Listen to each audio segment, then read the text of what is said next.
G'day guys and welcome to Raging Rhino. As most of you will know, it's the 10-year anniversary of Disney taking over Star Wars, and I think it's fair to say that in that decade, they have done irreparable damage to the franchise with the sequel trilogy and of course all their shows that they've been coming out with. They continue to show that they can't keep their own continuity or canon in check, and of course they keep destroying the lore at every turn as far as I'm concerned. Now, I know that there's people out there that like The Mandalorian and that are apparently liking Andor, and I don't know about Obi-Wan Kenobi and the Book of Boba Fett. I don't know how any Star Wars fan could actually like those things. But from my understanding, it has been abundantly clear that the people at Lucasfilm have no plan for Star Wars. They don't know what to do with it, and they don't know where they want to take it. And they clearly don't care about the lore, continuity, or canon of the franchise either. Now, about a week ago, we did have the announcement that they were working on some movie that's going to take place after the sequel trilogy, and we might get to see some of the sequel characters in that movie. And when I saw this report, I honestly thought that this was about that. Now, I don't think it really is. I think it's more pointing at Rogue Squadrons. But in saying that, I find it hilarious that they just can't seem to get anything right, and they keep telling the fans that they're going to try harder and they're going to make sure that they get the next one right, and they keep falling over and they keep flopping this stuff.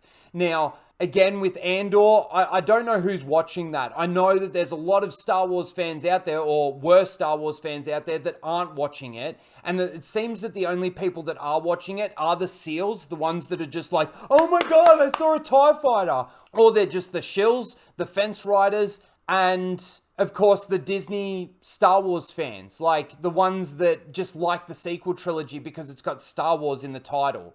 Anyway, I saw this article from The Direct, why Lucasfilm is so worried about Star Wars' next movie, and I thought we could go through this article and have a bit of a read and see what this is actually about.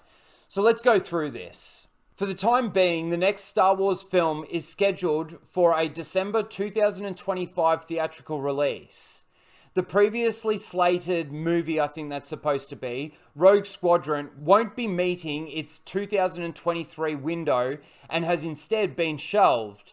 Given the current trend at Lucasfilm, the odds of a movie being ready in 3 years' time almost seems like an impossibility. It's been abundantly clear for years that internal turmoil has stalled the film development process for the company since the completion of the sequel trilogy. This was confirmed last week when Lucasfilm's SVP, Michelle Rejwan, was demoted. The producer was tasked with overseeing Rogue Squadron's development in addition to other new films, and was relieved of her duties following too many creative difficulties. Now 3 years removed from the last silver screen experience, Star Wars fans are itching to get back into the theaters for a journey in a galaxy far, far away. I wouldn't go so far to say they're itching, and I think Andor is the proof of that. I think a lot of people have just tuned out because they just can't get it right. That time is still a few years away at best, and it's not one that Lucasfilm is particularly looking forward to. With so much riding on the next theatrical title, Lucasfilm executives are actually worried about the franchise's next steps. Lucasfilm focused on getting next Star Wars film right. Well, they can't seem to get anything right, so I don't know how they're supposed to get an actual movie right. Anyway, let's continue. Puck industry insider Matthew Baloney, reported that Lucasfilm's grueling development time for the next Star Wars film is a result of a culture of fear and indecision among company executives. Gee, why am I not surprised? Lucasfilm's internal mantra for new movies is getting it right, an attitude formed after the sequel trilogy's development and production. The company internally acknowledges that the sequels were rushed to meet aggressive release dates. So internally, they're like, yeah, we got it wrong because we were all rushed and it was all fucked up. But, you know, let's still attack the fans and let's not actually apologize to them in any way, shape, or form or tell them that we fucked up. But internally, they've acknowledged that. The resulting trilogy was something Lucasfilm president Kathleen Kennedy elected to play safe, choosing fan service and franchise management over creative swings. I don't even really know what that means, but to have fan service, you've actually got to do what the fans want, and what the fans would have probably wanted was more the EU than the garbage that they gave us. Many of the creative choices baffled Star Wars fans, and Kennedy herself has come to dislike her decisions. Really? Really? Was she going to tell anybody else that she's disliked her decisions? Wow, I'd love to know where the source is for that. From jettisoning most of original writer Michael, I don't even know how to say that name, Arndt's ideas, and essentially remaking A New Hope with The Force Awakens, to freaking out and bringing back director J.J. Abrams and the villainous Emperor for The Rise of Skywalker, after some fans complained about Johnson's mythology-busting choices in The Last Jedi. Choices that Kennedy had enthusiastically supported, right up until she didn't. When didn't she? Has she told anybody else that she's didn't like her decisions? A contributing factor in Lucasfilm's slow-moving development process is Kennedy's recognition that the next installment needs to actually be good. It became a juggling act, though, as the movie needed to be different from the D+ stuff, but also somewhat the same. I tell you what, if they do a movie that's the same as the Disney Plus garbage that they've been coming out with, it's just gonna bomb, just like all of that shit. There's an understanding that Lucasfilm needs to steer the franchise away from fan service, heavily dependent on the newest wave of projects. What are they saying? I don't really understand. Kathleen Kennedy was like, oh, we've got to move away from fan service, but then she realized that she made a mistake doing that. I don't really get what they're saying by this. They're saying that Kathleen Kennedy was all about the fan service, and that's why she came out with the Force Awakens and brought J.J. Abrams back and tried to throw fan service with the villainous Emperor in The Rise of Skywalker. And then they go on to say that they've got to move the franchise away from fan service. I don't really get that. Most important is that the next film is rooted in what fans love about Star Wars. So why are they moving away from fan service? This doesn't make any sense. And the need for high quality can't be overstated. Kennedy is looking to usher in a new era of Star Wars. She's already done that. But Lucasfilm's fear comes from having to be bold and outdo itself. Wow. Disney essentially has to reintroduce Star Wars while Star Wars is also constantly on television. This is a very tough task, or a very big hole she has dug herself, depending on your perspective. Far tougher than simply saying yes to these D+ series. So what, hang on a second. What they're trying to say is that the D+ stuff, they haven't really been putting all that much effort into. But when it comes to the movies, they've really got to concentrate on it. They've got to give you fan service, but they've got to move away from fan service. And they've got to reintroduce Star Wars. This is craziness. A new approach for Lucasfilm. Kathleen Kennedy is making life more difficult for herself than it needs to be. The same can be said for the rest of Lucasfilm's senior executives. Even Star Wars fans will appreciate the commitment to getting the next film right. But how Lucasfilm attempts to do so may spell doom for the project. This isn't the first time fans have heard Star Wars creators want to get it right. The last time that happened came in the form of assurances from J.J. Abrams, whose atrocious Rise of Skywalker speaks volumes on how it's possible to get nothing right. Yeah, well, that's an understatement. It's true the film was a rush job, the entire trilogy was, and it was doomed from the start. Kennedy and Lucasfilm were dealt a bad hand with the mandated annual releases by Bob Iger. Really? Disney wanted an immediate return on its investment, and the sequel trilogy was made as a means of printing money. No matter what Lucasfilm came up with, people were going to show up in droves, particularly for episode 7. And as the story got worse, the box office results got worse, of course.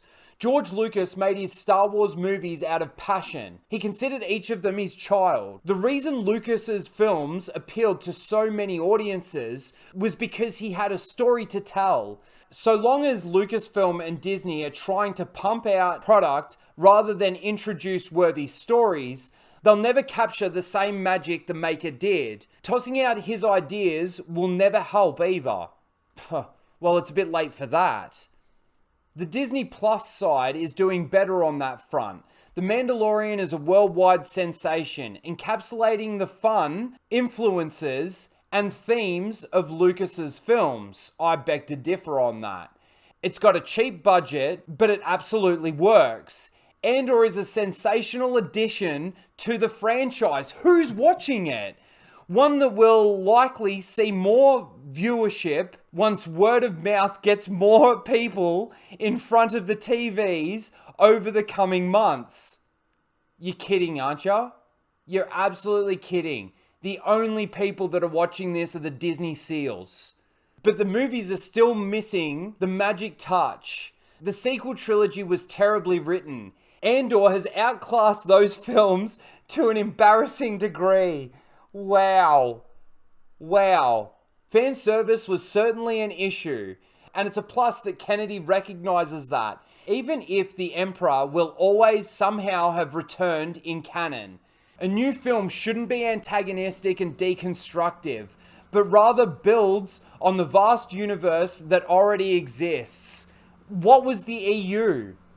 The expanded universe expanded on that, and they threw it in the bin.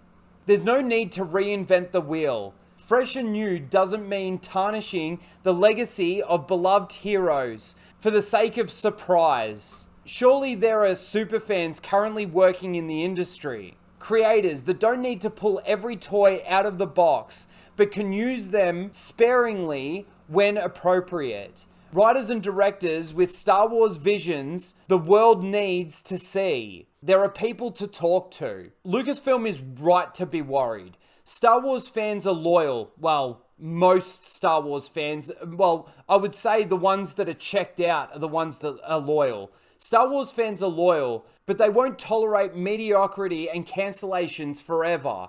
Film development remains a disaster, though recent changes in the hierarchy could mark the beginning of a true change. Kennedy can dig herself out of her hole if she's willing to put faith in young creative minds driven to follow what George Lucas has done. But the time for indecision has passed. Lucasfilm needs to make a commitment. Do or do not. There is no try. Okay, that's not a bad article. There was a little bit in there in regards to the fact that they're talking about that they acknowledge the fact that they put too much fan service in there, and I don't think that J.J. Abrams' work was really that much fan service. They definitely put the jangling keys on the screen, but you know what would have been fan service? Doing the Thrawn trilogy. Doing the continuation of Han, Luke, and Leia's kids and Mara Jade's kids from the EU. That would have been actual fan service. The fans want fan service. They just want it done right. What do you think Star Wars is? What do you think the fans really want? Now, to me, this is just an article saying that, of course, the Rogue Squadron, the development of that movie has been shelved. I don't know what this means for the movie that they just announced, but the fact that they're worried about what they're doing with Star Wars, doesn't that worry you as a fan? Like, it doesn't worry me as a fan anymore, because from what we've got out of Lucasfilm with the sequel trilogy and the series that they've come out on Disney Plus, Star Wars is fucked. And most Star Wars fans, real Star Wars fans, have tapped out. That's why Andor is getting the praise that it's getting, because the only people that are praising it are the ones that just love seeing Star Wars on the screen. They love the Easter eggs. They love the jangling keys. That's all it is. Kathleen Kennedy has not come out and admitted that she made a mistake. She hasn't. Although this article wants you to believe that she has acknowledged that. which is completely incorrect in my eyes. Anyway, look, Lucasfilm, who knows what they're fucking doing? I don't know what Jon Favreau's doing. Dave Filoni just seems to be the Disney Star Wars fans' Lord and Savior for Star Wars, when he is a hack within himself. I mean, you just go through the Tales of the Jedi, which just came out, and you got dumb idiots like Star Wars Theory out there praising him, telling Lucasfilm, sending a message to Lucasfilm to give him more, when he just retconned Ahsoka's entire book in one 13-minute episode. The whole reason why they wanted to decanonize it was so that they could have surprises for the fans that had read the EU, because, you know, if they only do what they give you in the EU, the people that have read it aren't going to be surprised by anything that comes up. And they wanted to do it so that they could have a very even, fair continuity, which they just seem to continue to fuck up. Star Wars is in a very bad place, and by just trying to throw movies on top of what they've already made isn't going to fix it. It's not even going to put a band-aid over it. All it's going to do is add more. What do people say? Oh, well, it leads to the sequel trilogy, so who gives a fuck? Unfortunately, everything they've done, including The Mandalorian, which does damage to Mandalorian lore, needs to be decanonized. Not only that, but it does damage to Star Wars lore when they're making jumps into hyperspace from atmosphere, which I've talked about a million times. Tracking fobs. How do they fucking work? What are they tracking? Where's the receiver? Is it their blood? Because that doesn't really make fucking sense. Tracking fobs just takes away from bounty hunters and their own unique way of tracking a bounty. So the Mandalorian's just as fucked as everything else, just people ignore it. Anyway, that's my thoughts on this. Let me know what you think about this article in the comments below. Let me know what you think about Lucasfilm being worried about the next Star Wars movies and, you know, wanting to get it right. Let me know in the comments below. Please don't forget to like, share, and subscribe, and we'll see you in the next one. Later, guys.